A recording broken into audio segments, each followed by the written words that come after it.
નમસ્કાર ખેડૂત મિત્રો। ગુજરાતની અંદર સતત 7 થી 8 દિવસ વરસાદ પડવાથી કપાસનો પાક જોઈ શકો છો, પીળો પડી ગયો છે।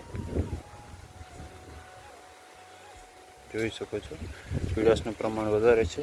આમ તો એ વરસાદ ના કહેવાય, કમોસમી વરસાદ જેવું જ છે, કારણ કે આ વરસાદથી ખેડૂતોને મોટા પાયે નુકસાની થઈ છે। કપાસના પાકની અંદર સમગ્ર ઝીંડવા કરી ગયા છે અને ત્યારબાદ મગફળી જેવા પાકમાં પણ ભારે નુકસાન છે।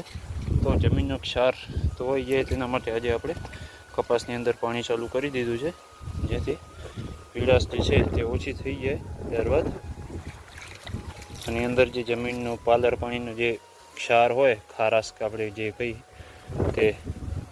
તેના માટે આપણે પાણી ચાલુ કરી દીધું છે।